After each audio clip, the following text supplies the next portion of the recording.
আল্লাহ রাব্বুল আলামিন বলেন, এ বান্দারে শোনো, যেই বান্দাগুলা আমার হুকুম মাফিক চলবে না, যেই বান্দাগুলা তার জীবনের খেয়াল খুশি মতো চলবে, যেই বান্দাগুলা তার ইচ্ছাকৃতভাবে চলবে, ওই বান্দার জন্য কি জাহান্নাম আছে তোমরা জানোনি? ফা উম্মুহু হাওিয়া ওয়া মা আদরাকা মা হিয়া নারুন হামিয়া। আল্লাহ বলেন, হে নবী, ফা উম্মুহু হাওিয়া, আপনি জানেন হাওিয়া কি? হাওিয়া নামক জাহান্নাম সম্পর্কে আপনার কোন ধারণা আছে? আল্লাহ রাব্বুল আলামিন আবার বলেন, না নবী আপনি জানেন না। ওয়া মা আদরাকা মা হিয়া, এর সম্পর্কে আপনার কোনো ধারণা নাই। নারুন হামিয়া, এটা হইল একটা জাহান্নামের ঘর, যেই ঘরটার ভিতরে শুধুই আগুন আর আগুন, অন্য কিছু না।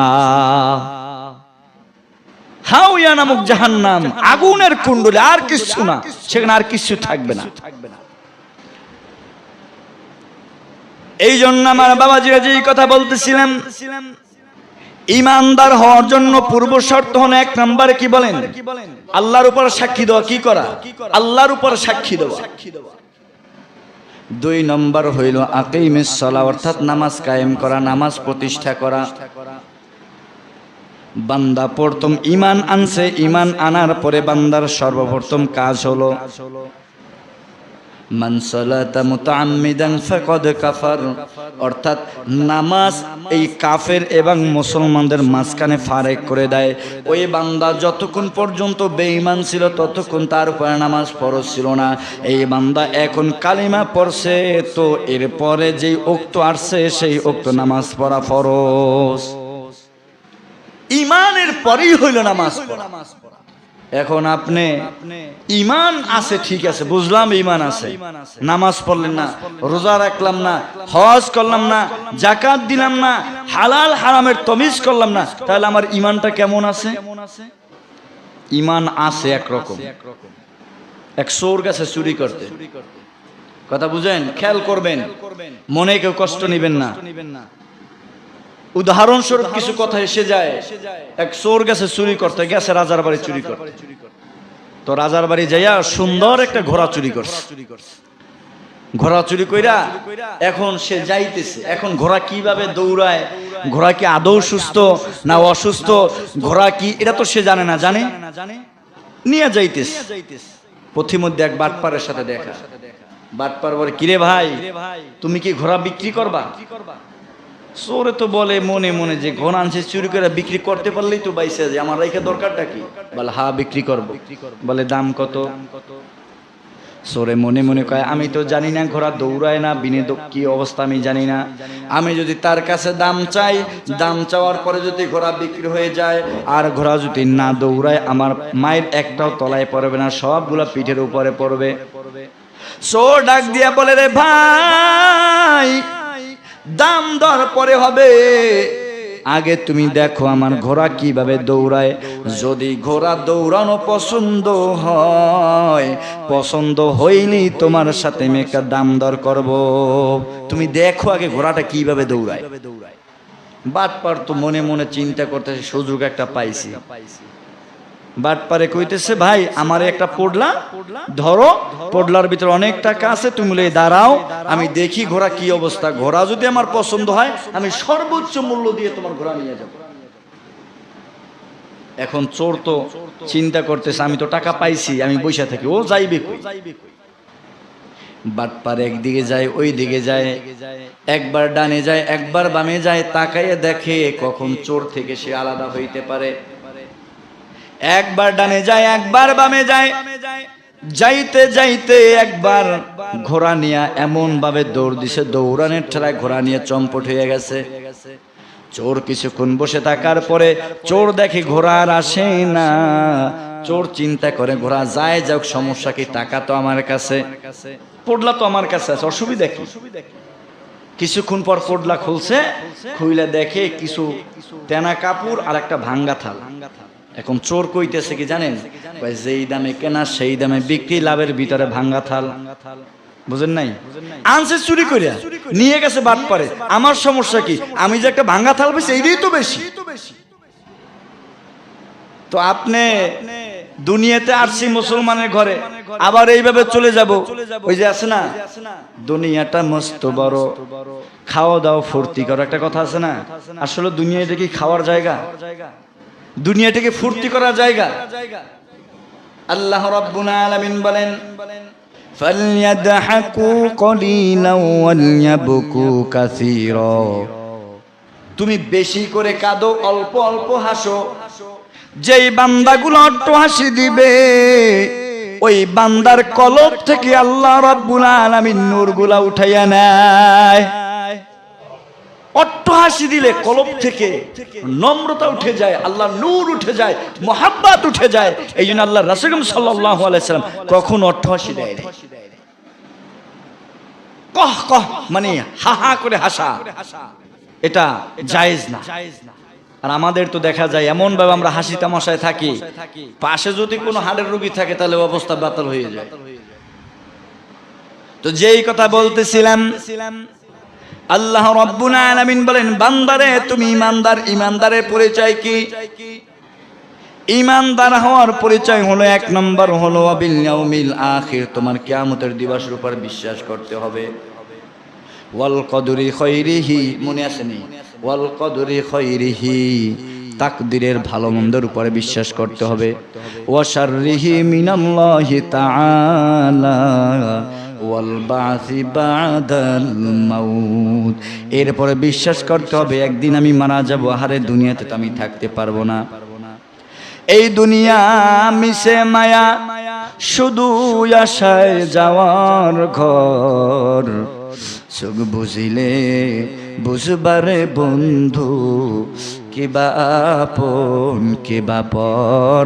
চোখ বুঝিলে বুঝবারে বন্ধু, কিবা আপন কিবা পর। তো চোখ বুঝে দেখেন, কেউ থাকবে না, কেউ থাকবে না, থাকে না কেউ। হাদিসের ভিতর আছে, আলী রাদিয়াল্লাহু তাআলা আনহু বলেন, একটা হাদিসের ভিতর আছে, লাশ যখন নিয়ে যায়, লাশ চিন্তা করে, আরে আমার পিছে তো এই সকল লোকগুলা যারা আছে সবাই মনে হয় আমার সাথে যাবে। এরপরে খাটিয়া নামানোর পরে কবরের ভিতরে যখন সবাই দুইজন লোক নামে, লাশ চিন্তা করে কেউ যাবে না, কেউ যাবে না, কিন্তু এই দুইটা লোক আমার সাথে না যাইয়া পারবে না। বলেন লাশ কেন চিন্তা করে? ওই সামনে হয়তো নামছে তার আপন ভাই, হয়তো পিছনে নামছে তার বড় ছেলে, কথা ঠিক কিনা? হয়তো ভাই নামছে, না হয়তো ছেলে নামছে, না হয়তো বাপ থাকলে বাপ নামছে, নামছে তো কেউ। লাশ এবার চিন্তা করে এই দুইটা লোক আমার সাথে যাবে।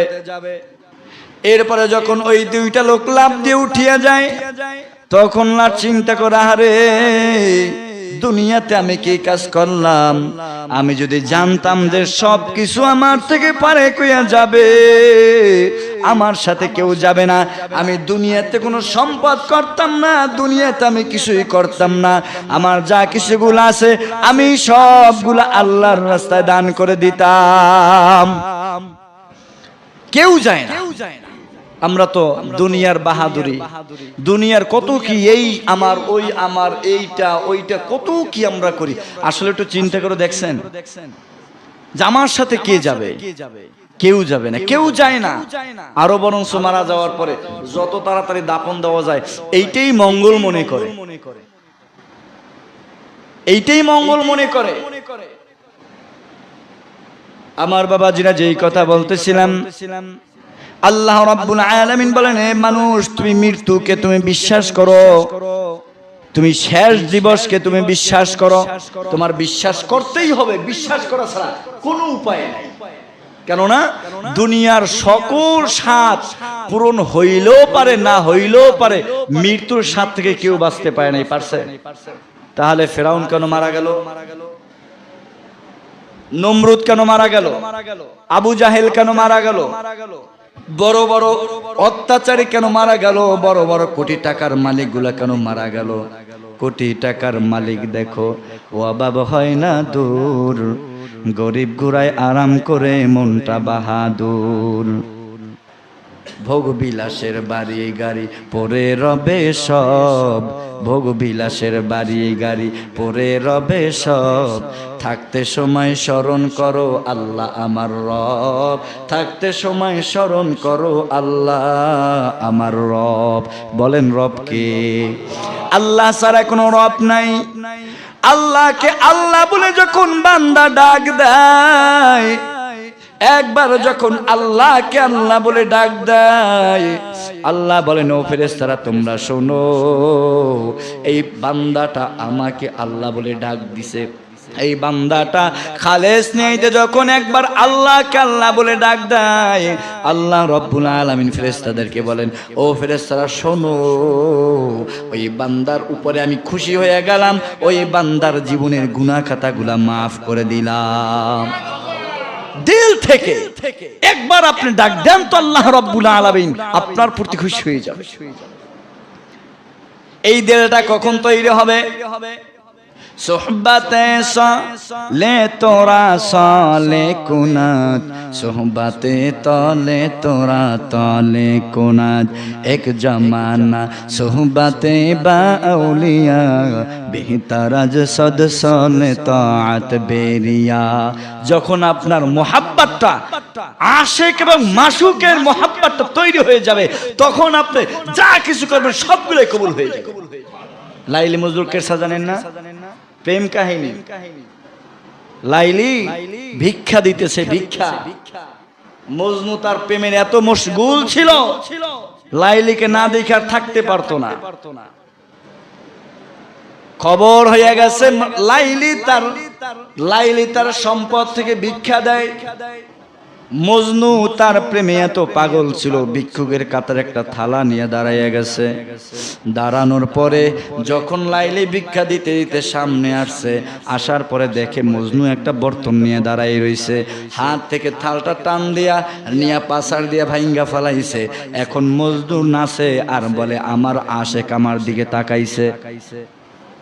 অন্য অন্য ভিক্ষুকগুলো বলে রে পাগল, তুই কেমন পাগল, ভিক্ষা তো দিলই না বরঞ্চ থালটাও ভাঙ্গা ফেলাইলো। তুই আনন্দের সহিত নাচো। ওই মজনু ডাক দিয়ে বলে রে আমি পাগল না, আমি পাগল না, আমি পাগল না।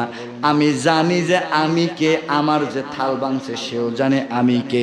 আমি একটা জিনিস জানি, আমার আশেকের নজর আমার দিকে পড়ছে, যার কারণে আমার হাত থেকে থালটা নিয়ে ভাঙ্গা ফেলাইছে। যদি আমার দিকে নজর না পড়তো তাহলে আমার থাল নিত না, তাহলে আমার ভিক্ষা দিয়ে তারাই দিত তোমাদের মতো। এই জন্য আল্লাহ রাব্বুল আলামিন বলেন ইউহিব্বুনাহুম কাহুব্বিল্লাহ ওয়াল্লাযীনা আমানু আশাদ্দু হুব্বান লিল্লাহ। যখন মাওলার প্রেম বান্দার ভিতরে ঢুকে যাবে, ইয়াদুল্লাহ, তখন এই বান্দার হাত আর বান্দার হাত থাকে না, এই বান্দার হাতটা আল্লাহর হাতে পরিণত হয়ে যায়, কুদরতি হাতে। তখন বান্দা যখন যা কিছু চায় তখন আল্লাহ রাব্বুল আলামিন দিয়ে দেয়। আবু জাহেল নবীর কাছে গেছে যে হে নবী মুহাম্মদ, তুমি এতই কিছু পারো, তাই আকাশের চাঁদটা তুমি দ্বিখণ্ডিত করে দেখাও তো। বলে চাচা দেখাইলে কি হইবে? কয় তাহলে ঈমান গ্রহণ করুন। আল্লাহ নবী ইশারা করছে, তো চাঁদ দ্বিখণ্ডিত হয়ে গেছে। আবু জাহেল কয় দেখছো, মুহাম্মদের মনে করতাম জাদুকর, জমিনে জাদু চলে, ওর জাদু দিয়ে আসমানও চলে, ওর জাদু দিয়ে আসমানও চলে, বড় বড় জাদুকর। অন্য একদিন হাতের ভিতরে পাথর নিয়ে গেছে।